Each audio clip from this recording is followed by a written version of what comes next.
As the temps start rising, I feel the familiar urge to refresh my closet, but I don't want to waste money on pieces I'll only wear once or for just one season. Thankfully, Quince changes that. Their clothes are timeless, lightweight, and far more elevated than anything else at this price. It finally feels like my wardrobe matches my standards. The best part is that Quince only works with factories that use safe, ethical, and responsible manufacturing practices and premium fabrics and finishes, so you get to look good while feeling good. I'm pretty excited that I have upgraded my athleisure wardrobe for this summer. I bought a sweatshirt and a pair of wide-leg flow pants that are two of the softest items I own, and I plan to live in them. So join me in giving your summer closet an upgrade with Quince. Go to quince.com/POTC for free shipping on your order and 365-day returns. That's QUINCE.com/POTC to get free shipping and 365-day returns. Quince.com/POTC. Yes, I want to be curious and I want to ask questions, but I want to ask questions that are directly related to the theme that you're talking about so that it gives you essentially more opportunity to say the thing that matters. And this is one of the places that I think that radical listening really differs from traditional active listening. Because in active listening, you would want to repeat back what they said. And I just don't think it's necessary. I think when you respond appropriately with an appropriate emotion, that accomplishes the same thing. That was Dr. Robert Biswas-Diener on Psychologists Off the Clock.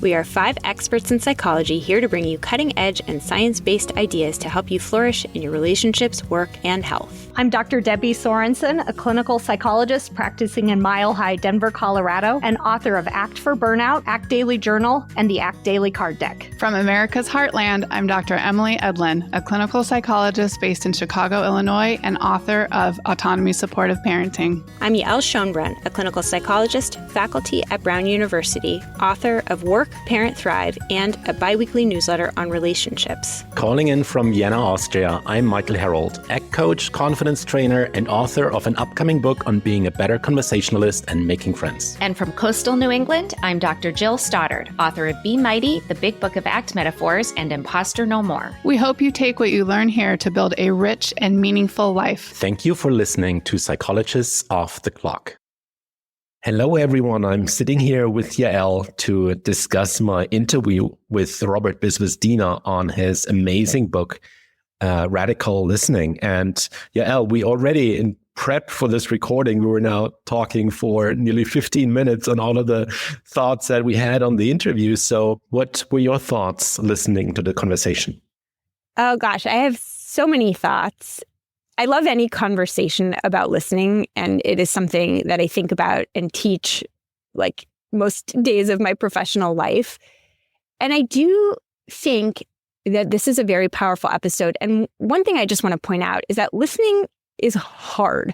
Yes. And in couples therapy, when I'm teaching communication skills, what I always say to people is listening is actually harder than speaking. Right? It actually requires a lot of mental activity that we don't think about. It's not passive when we do it well. And one thing that I think is so important to recognize is that because listening is so hard, it needs to be a shared responsibility. And so if you are to be a good listener, you often need your speaker to help you out a bit. And this is one of the things that I think came up a lot in the episode, which is as a good listener, it's helpful to know what your speaker wants from you as a listener. And so as a speaker, it can be helpful to get some clarity. And so to be thinking about like, what is it that I'm looking for? Am I looking for someone to just let me vent or to help me organize my thoughts or to give me advice or to offer me some sympathy? You know, what is it that I'm looking for? And do I need a lot of time or do I need a little bit of time? Do I need their full bandwidth or do I just, need them to kind of be present while I talk to myself? And figuring out what we need and seeing it as like a negotiation because listening is so taxing and asking, can you do this? Or when can you do this? Or how would I be able to help you to do this in an attentive way? I think is so important. And let me just say one more tangential thing, which is he talks a bit about like the qualities of listening. And I have recently gotten into this researcher who studies something that he calls high quality listening. His name is Guy Ichikov. And he had this terrific interview on Hidden Brain with Shankar Vedantam that we'll link to because it's so good. And his research is so interesting. And he talks about high quality listening as having three components that in your interview, you talk about a lot of these. But in summary, it's paying attention, comprehending the other person's points, and holding positive intention. And one of the studies that he has, and I think he has a few that sort of get at the same idea, is that when we listen well, we not only make a connection, help the speaker to feel good, but he has this one study that's so cool where he shows that people with really extreme views, when they have a high quality listener listening, become less extreme in their views. So we actually have more influence when we do good listening, which I think is just mind-blowing. It's fantastic. And it's, I think, one of the key skills that we need to learn in this day and age in a world that becomes more and more divided into them and us. And this ability to bridge the divide and to connect more and to influence or just to connect is going to be absolutely crucial to be able to take us somewhere worth going. Yeah, I agree. And I think it can be a bitter pill to swallow, this idea of, trying to listen to people that we don't agree with. It's so hard. Like we've covered this topic a couple of times on the show already, and it always sounds so fascinating and so easy and so strategic. And then I talk to someone who's clearly has a very different opinion on something, and it takes me like 30 seconds to dial my intolerance up to 13. And like, I'm not saying it's not worth it. It definitely is, but it's also really hard. Yeah. We have had a number of episodes that, offer a variety of skills to build in doing the work. But I think it's really important to acknowledge that it's really uncomfortable work to do and that we can't do it all the time, right? Nor should we, but that there is some value in thinking about building a bit of a tolerance. It's in the episode Conflict Resilience that I recently did. It really is about sort of building the tolerance, the resilience to sit with the discomfort of hearing people whose views you don't agree with. And in a few weeks, we'll be releasing an episode that I did with psychologist Caroline Fleck, where she talks about that there's always an opportunity to find like some kernel that you can validate, either somebody's feeling or their intentions, and that there's real value in it, even though it's hard. It can be really, really hard. So it's sort of a both and. Like it's hard, you don't have to do it all the time, but there's value in doing it sometimes and in building the ability to kind of tolerate that discomfort. And I will say one of my favorite parts is your discussion at the end. So dear listener, listen all the way to the end about the value of interruptions. So for all of you who interrupt often, as I do, it's okay. It has positive benefit as a listener. One final point. So the sound quality, you will notice for the first 1, 2, 3 minutes is not perfect. It will quickly get better, but we did have a little bit of a sound issue at the very beginning. And so enjoy my conversation with Robert Biswas-Diener on radical listening. Dr. Robert Biswas-Diener is a researcher, author, and consultant with 75 peer-reviewed academic articles, and he has over 27,000 citations. His previous books include The Upside of Your Dark Side, which was a New York Times bestseller in 2014, and the 2007 Prose Award winner, Happiness. In 2024, Thinkers 50 named Robert one of the 50 most influential executive coaches in the world. He lives in Portland, Oregon, and enjoys drawing and rock climbing. The book that I'm discussing with Robert today is one that he wrote together with Christian von Nurburg. Sorry, Christian, I hope I'm getting that right. And the book is titled Radical Listening, The Art of True Connection. Robert, it's so good to have you on the show. I'm looking forward to our conversation. Yeah, I'm so excited to be here. Thank you for having me. So the book that you and Christian wrote is called Radical Listening. So the question, of course, is why radical? Or rather, what is radical listening from a high-level viewpoint? Sure. I'll start by saying it's a bit of a risk to call any book radical this, radical that, because it's sort of a promissory note to the reader, like we're going to say something new. And we don't mean radical to mean shocking. We're not trying to suggest that we've come up with something that no one ever could have thought of. But we definitely thought that listening as a topic needed a rebrand. And most people are familiar with active listening. You should maintain eye contact. You should summarize what the person says, check for clarity, check for meaning.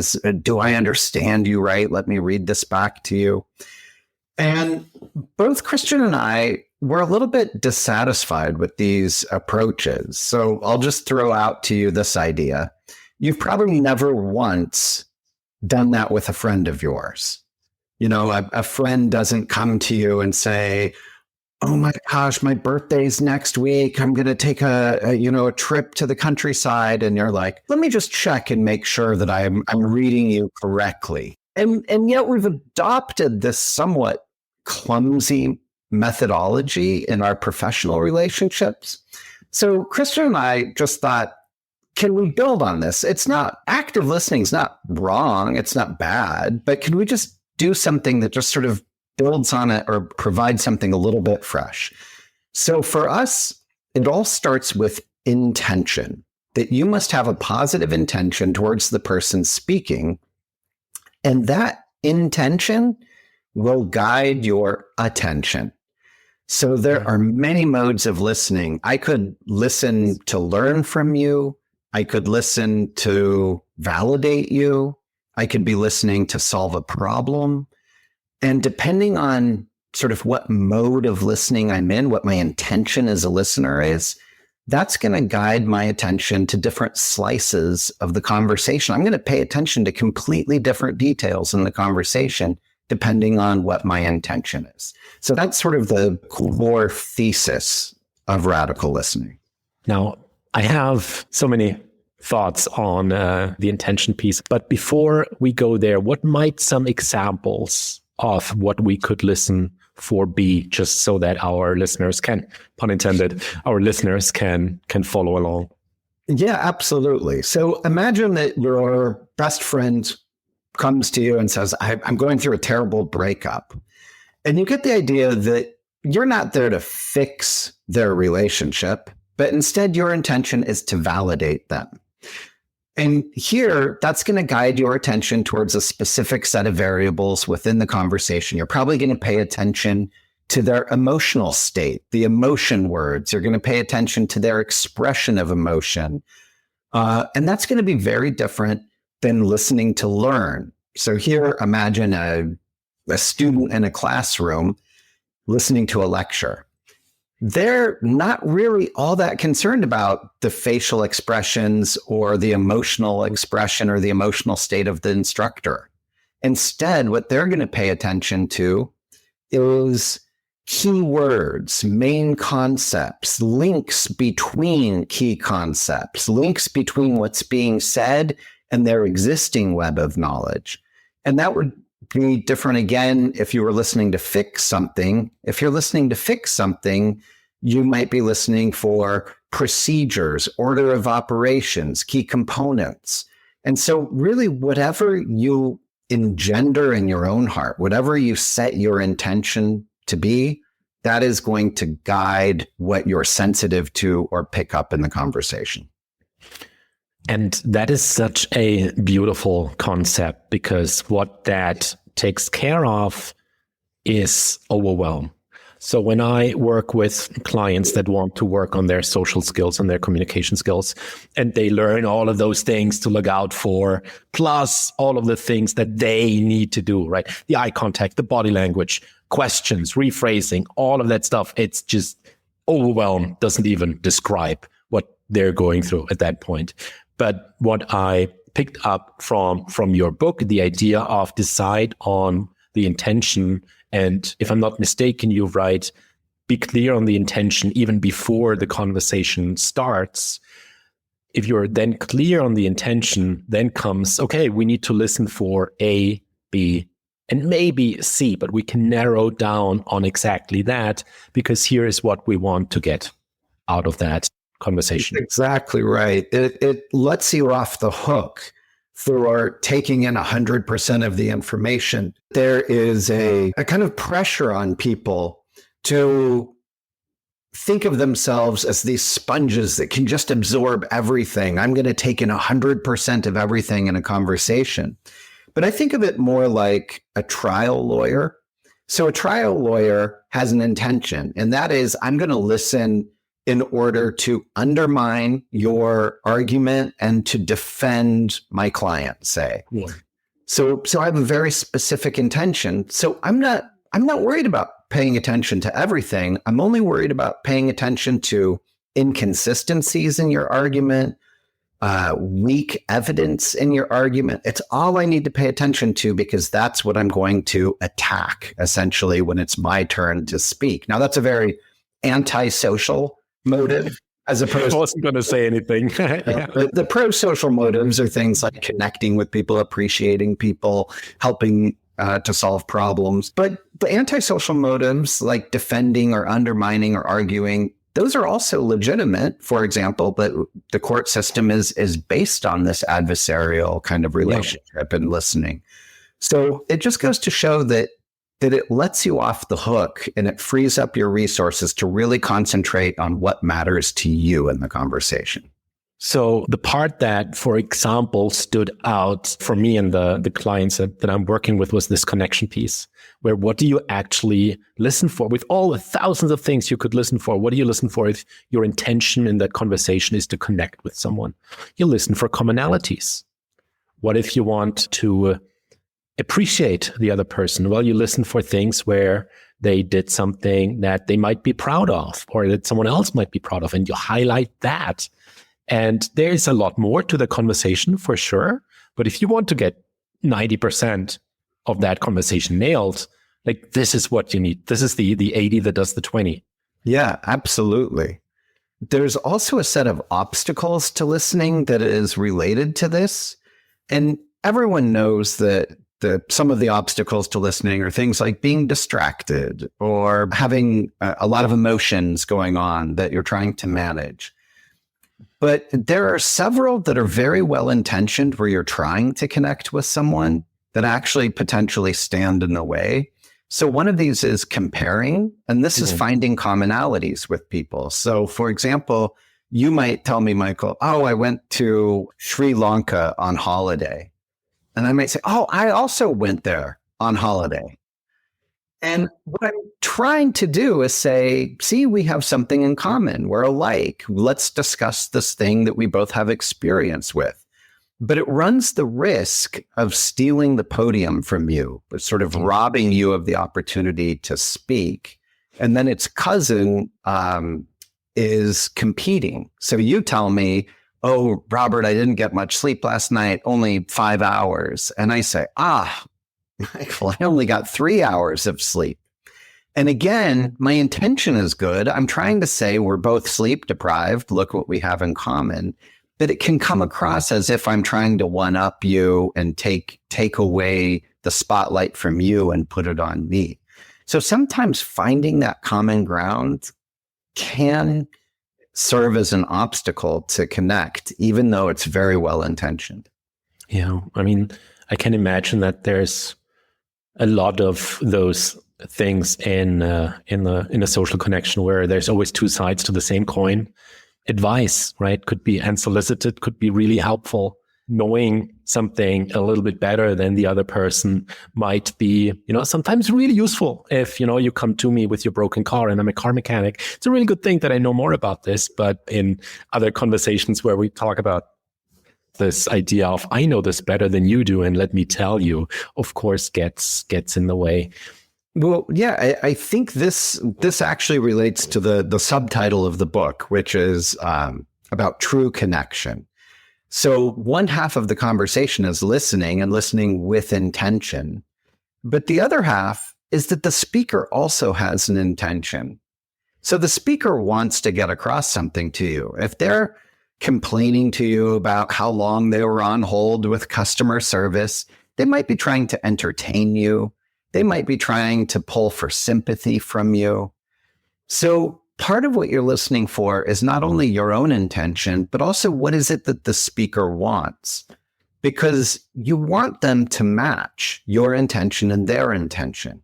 If they say, I've got a heavy piece of furniture and I really need help moving it, they're not asking you for compassion.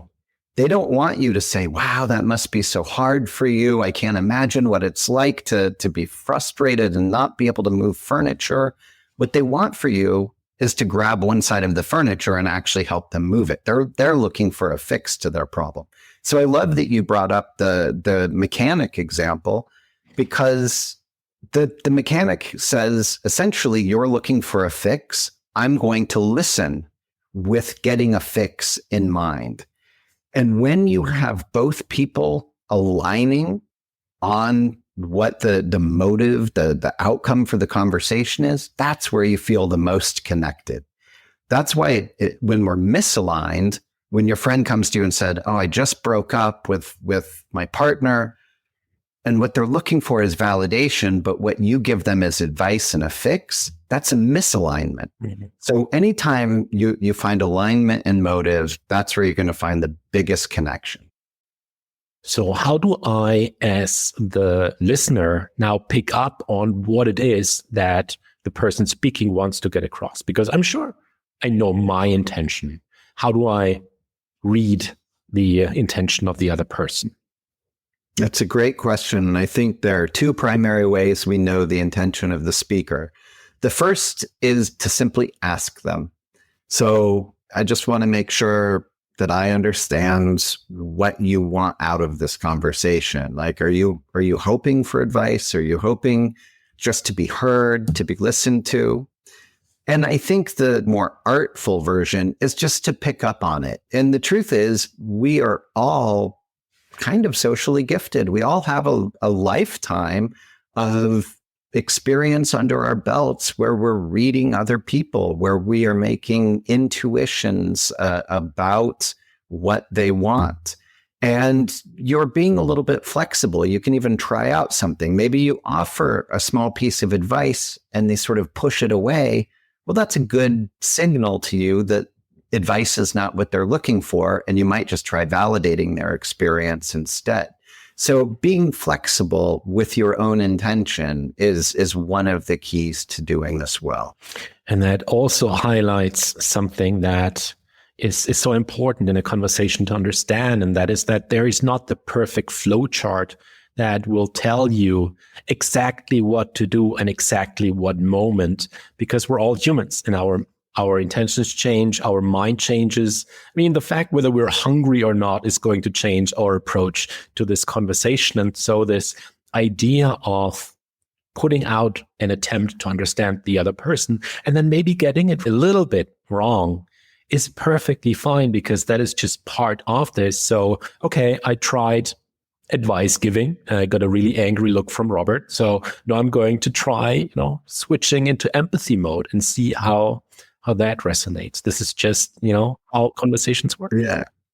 I love that you're bringing this up, the idea that you have to be flexible and that conversations tend to be fairly forgiving. You don't have to be 100% right. You don't have to be a mind reader and just say all the right things or listen in the right way all the time.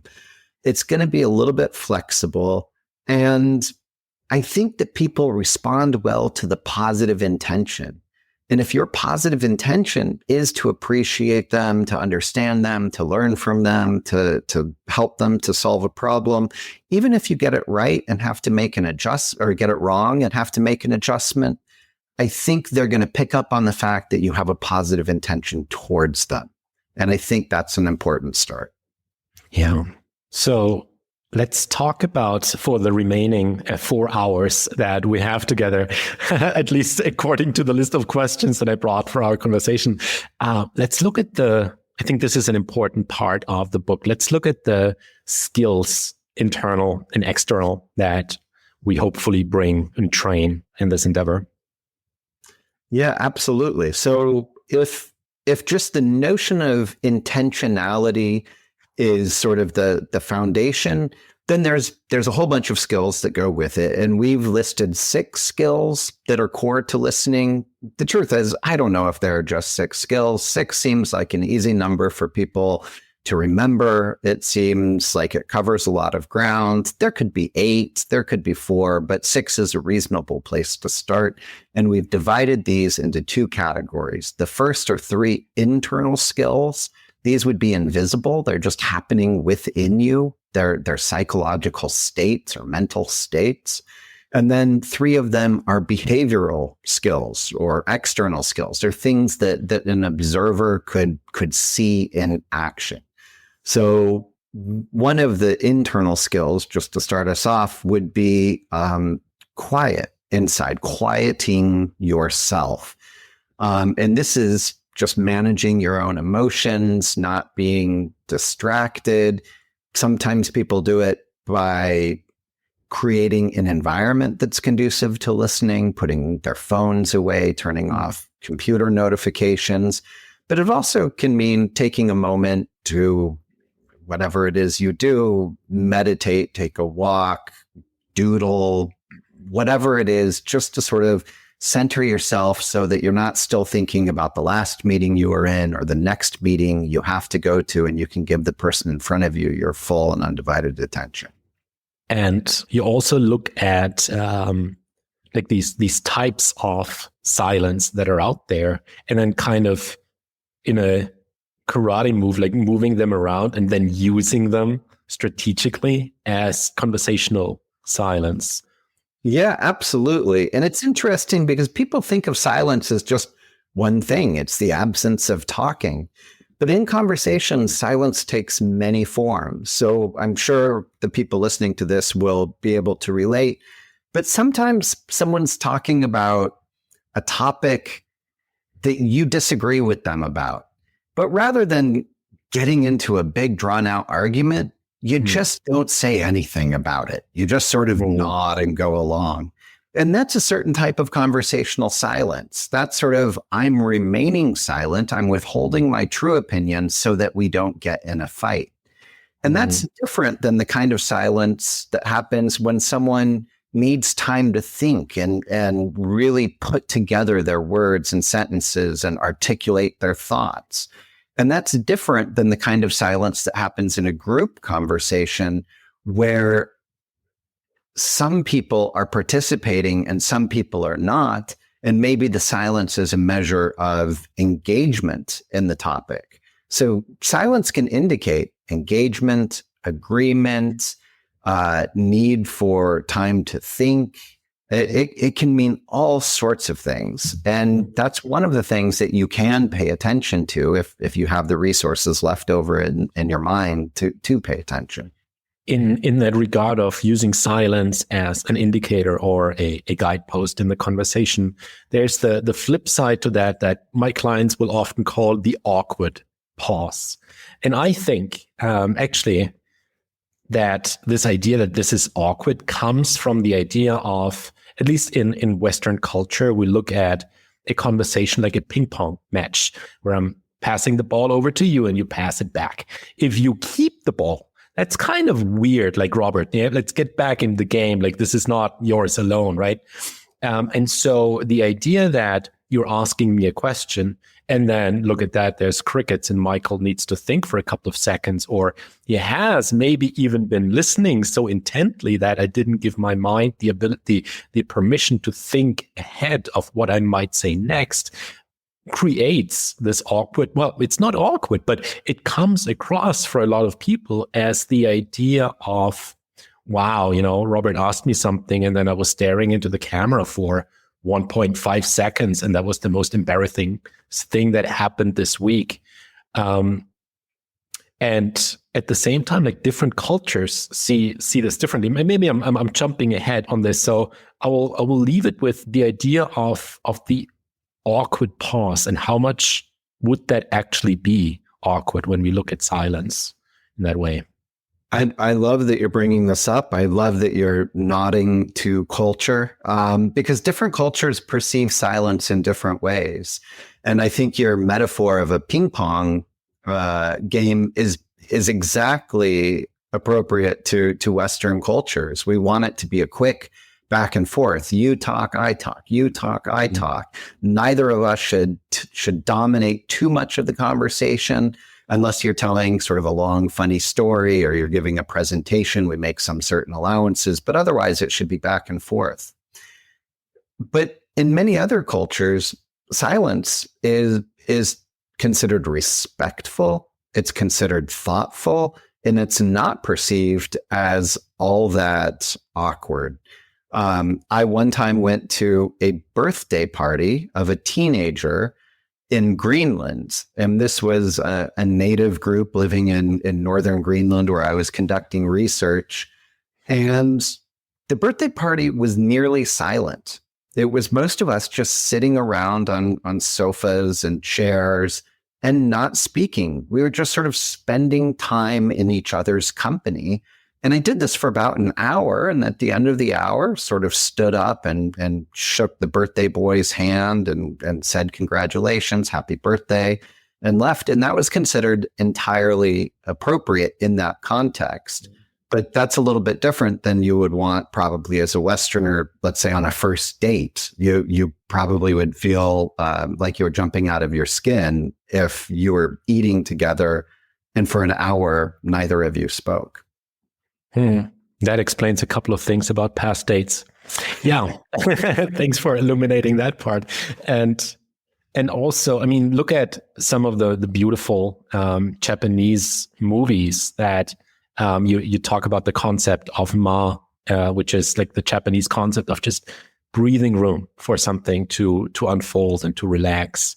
And just like with that birthday party, two people that know each other sitting together in a little bit of silence and being comfortable with that, that is so much more powerful very often than talking nonstop without taking a break. But there's so many other amazing skills out there. So we had quiet as an internal one. What else? Let's do one more internal one. Acceptance or accepting. And I think this is actually one of the trickiest skills. I'll say some things that will make it sound easy, but I think it's very difficult. So really, this is linked to having a positive intention towards the speaker. If you care to have a relationship with the speaker, you really want to accept them. But what is it we mean that we are accepting when we say that you're accepting the speaker? I don't mean that we agree with what they're saying. Acceptance does not equal agreement. What it does mean is that you have a certain amount of intellectual humility in that you don't think that your way of thinking is the only way of thinking. Certainly, you like your way of thinking, you like your own values, you like your own style. All of us have a little bit of that egocentric bias built into us. But the truth is, the people you're speaking with, even if they are politically different than you, religiously different than you, they are adults with a lifetime of experience under their belt. They have accumulated wisdom. And frankly, I think that they have a right to come up with their opinion. So that's what you're accepting. You're accepting the fundamental personhood of your conversational partner, that you have a right to come up with an opinion, even if it's different than my opinion. I have a right not to agree with your opinion, but I really want to accept the fact that you do have this right, and that I also accept the fact that I'm limited, that I don't see everything, that I do have some biases, that I do have some limitations in my own knowledge and experience that have helped me reach the conclusions that I've reached, just as you have some limitations that helped you reach the conclusions that you've reached. And I think when you do this, you're far more likely to have a respectful and open conversation, and just a sort of a conversation based on the fundamental willingness and positivity that is largely absent in some of our more public conversations today. Yeah, that is absolutely true. Intellectual humility, there are limits to our own brilliance, at least at times. And it's important to keep that in mind. The other tool that you had listed in the book as a tool for bringing acceptance about was curiosity. And I am fascinated by the concept of curiosity because it solves so many problems if we just are able to walk into situations, be that with other people or internal conversations as well, with that sense of curiosity. How do you develop the sense of curiosity in the context of radical listening? So curiosity is something that most often comes about in the form of questions, right? You want to find out more. So you ask about various elements of the person or the story they're telling you. Now, what I think is so interesting is it's not just having sort of this limitless personal curiosity, but rather you're marshaling curiosity on behalf of the person who's speaking. So imagine, Michael, that you come to me and you say, Robert, I just had the best meal of my entire life.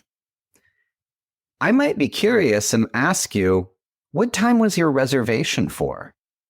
It's just not a very good question, even though it's a curious question. I might just be curious about what time you eat dinner, but that's my curiosity. It's not curiosity that propels the story forward. So a much more appropriate question would be, what makes a meal great for you, Michael?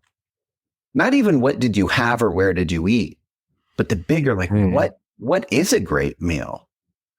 And that allows you to tell me the story of this specific great meal, but also to talk about perhaps other great meals you've had or what the commonalities between all these great meals are. And so, yes, I want to be curious and I want to ask questions, but I want to ask questions that are directly related to the theme that you're talking about so that it gives you essentially more opportunity to say the thing that matters. So instead of drilling down into the detail, you actually grabbed the camera and you pulled it up. That's very absolutely. Interesting. Details are fine. I'm not suggesting that anyone avoid details, but details can sometimes run you into a dead end, right? You get too small in the details. And by keeping it large, you're able to cover more ground. I think about it a little bit like the surface and depth of water. Mm-hmm. So if you're at the bottom of the ocean, you can't walk very fast or very far. But if you're on the surface, let's say in a boat, you can go across a huge distance much more easily. Both the depth and surface are important in conversations, but you're going to cover different amounts of territory depending which you're at. Do you want to maybe give us a high-level overview of the external skills before I drill you some more with questions? Yeah. So the external skills are behavioral. These are the ones that you would notice because the person who's listening is actually doing something. There's two of them that I would love to talk about. And those are questioning and interjecting in particular. And both are a little bit counterintuitive because both involve the listener speaking, right? To ask a question, you're actually speaking, and that might seem like it's not listening. But it is, because what you're doing is inviting more opportunity for the first speaker to say more. And that's what a question accomplishes. So it is part of listening because it invites more listening. So a common theme that I see people have that try out the questioning thing, the being more involved in a conversation, the asking the talker questions, is that, well, there are two things, and I'm curious about your view on this. Problem number one they run into is, I run out of questions. I don't know what to ask them. Problem number two is, well, this feels like an interview. I'm asking all of those questions. It feels like I'm, interrogating them. Absolutely. I think those are both common problems, and they're both legitimate problems. So regarding the first, just running out of questions, I think this is where curiosity comes in. You're trying to be curious, and you might not be curious about the topic. So I'm reading a book right now on the history of parking, that is parking for a car in the United States. It's a very specific book. And if I said I'd love to talk with you all about the history of parking, you might think, well, Robert, that sounds very boring. And I was just about to ask you for the book so we can put it in the show notes, because people will email in asking about that book. I will definitely share it with you. So you want to muster curiosity to ask lots of questions. But if you're not particularly curious about the topic, you can be curious about the person in front of you. What about this topic is interesting to you? How did you come to find a love for this topic? What stands out about this topic for you? What are you doing with this information? How has your relationship with this topic changed over time? And because I'm curious about you as a person, I can direct a whole additional set of questions there instead of just asking more and more about the topic.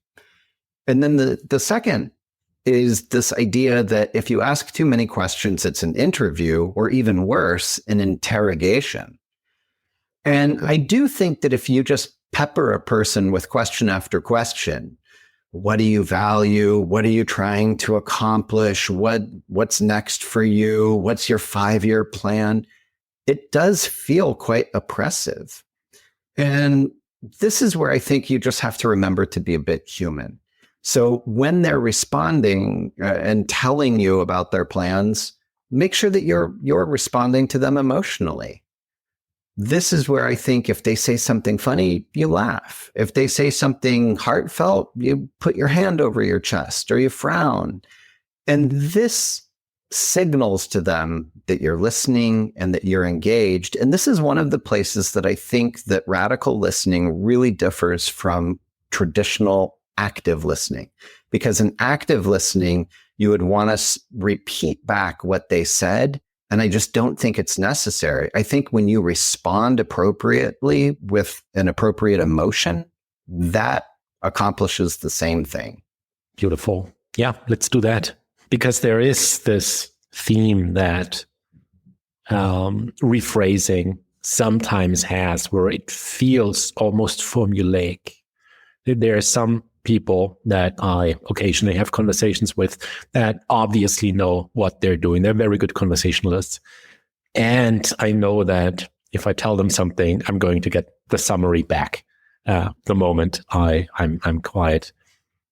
So since we're in the realm of questions right now, and I'm talking with someone in North America, here's a curious thing that I have talking to people in the US or North America in general. And I'm coming at this with a European background. So this also ties into something that you to tackle at the end of the book, where you look at these cultural differences and how narratives develop depending on the cultural background, for which unfortunately we won't have time in our conversation here. But I'll tease it briefly by saying that North Americans do this interesting thing where you ask people, how are you? And then that is an introductory question. Like, no, this is not something where it's culturally understood that, now you hear all about my troubles and woes of the past week.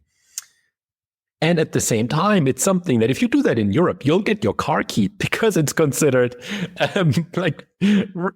slightly impolite to do that. So I'm often asked by even North Americans that say, what do I do with this question? Like, do I just ignore it?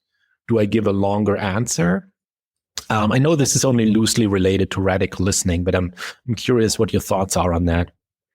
I love it as a topic. I mean, I know that Americans are sometimes criticized because of this for having this sort of superficiality, because, you don't really care how the person's doing. But the truth is, one of the things I like about American culture is the license to engage with anyone. So I'll give you a quick example of a version of this. It wasn't, hey, how are you? But I just was in San Francisco staying in a hotel.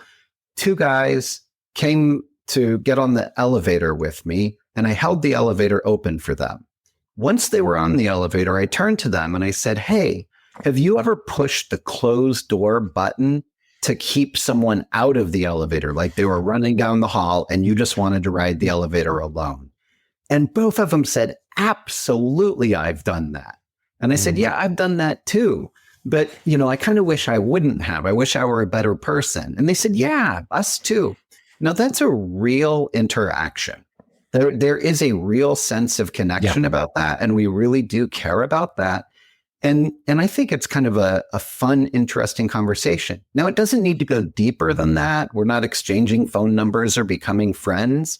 And I think that's what's happening in a lot of those, how are you doing? So when I go to the local grocery store, they say, hey, what plans do you have for today? And it often leads to a very short conversation that is a positive conversation and is a bonding conversation because they're asking good questions. I think it's hard for some foreigners to do it because they just don't have the cultural script.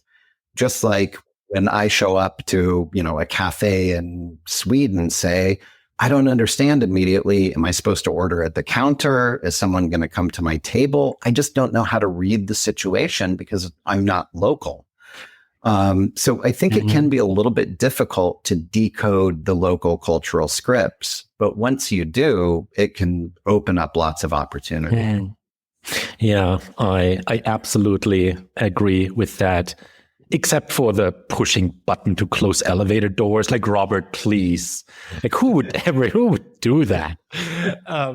No, but like what I've learned, and I've tried to incorporate that into like workshops I do around the conversations, as well as to tell people to make use of that question as well as they can by making use of that permission that you obviously have in the United States or North America or any other country that applies that as well, where you can start a random conversation with a stranger.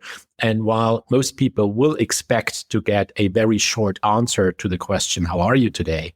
We can make use of that and say, at least give them a little bit of an view into our lives, but say, I'm doing great. Like I found this new gym. I'm really enjoying it. I'm not like chewing their ear off. I'm not giving them a 1-hour monologue on how my day is going, but I'm also giving them more than just great, which then invites them maybe into more of a conversation. Yeah, absolutely. And what you just tapped into there is the idea that, at least for the American cultural narrative, it's about self-expression and uniqueness. And so taking a question like, how are you? And offering an answer like, pretty good, I just found a new gym, is a way to put your own personal stamp on that interaction. And the other person is going to react very positively to it because they understand what's happening. So let's jump to interjections.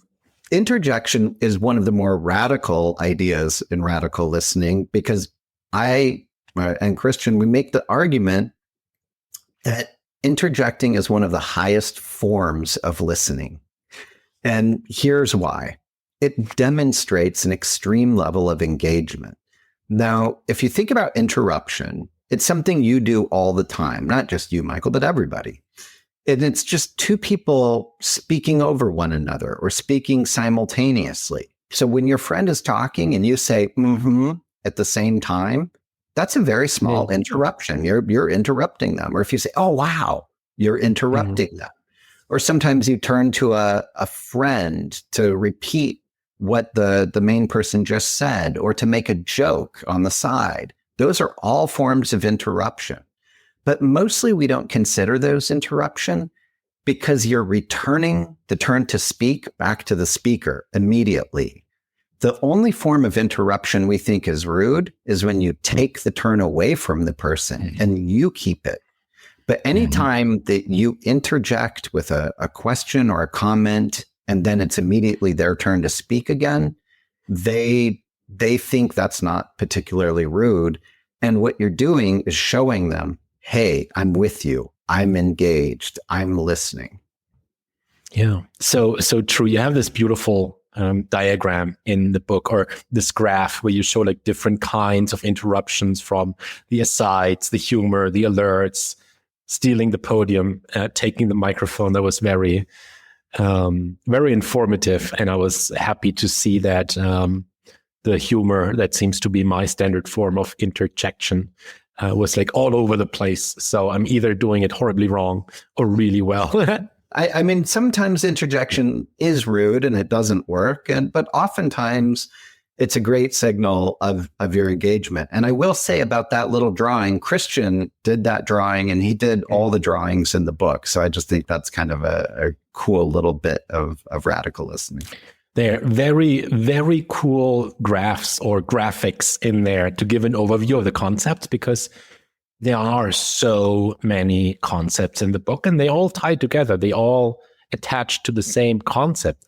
And it's a lot. So those graphics really help me tying those things together by seeing like how everything is connected. So thank you so much for that amazing book. I've read the book before our interview, of course, and I highlighted things. And then just yesterday, I sat down with the book and my highlights, and I was thinking to myself, like, you highlighted half the book. Like, that wasn't very helpful for your notes. So I had to go through my highlights and then highlight the highlights in a different color to make sense and get some questions out of it, of which we answered about 5%. But let that just stand as an invitation for everyone listening to this interview to get the book. It's out, and to read Radical Listening. Robert, for those that want to hear more about you and what you do and what Christian does, where do you want to send listeners that are now interested in all of that? Well, Christian and I sometimes teach courses together, and you can find out about those at positiveacorn.com. Christian's website is coachonamotorcycle.com. And my website is intentionalhappiness.com. Perfect. Robert, thank you so much. Really appreciated your time here and your book and you. Thank you so much. Yeah, thank you so much for having me.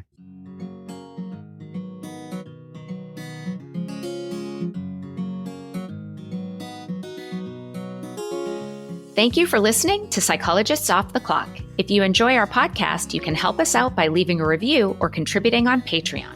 You can get more psychology tips by subscribing to our newsletter and connecting with us on social media. We'd like to thank our podcast production manager, Jadine Stout-Williams. This podcast is for informational and entertainment purposes only and is not meant to be a substitute for mental health treatment. If you're looking for mental health treatment, please visit the resources page of our website, offtheclockpsych.com.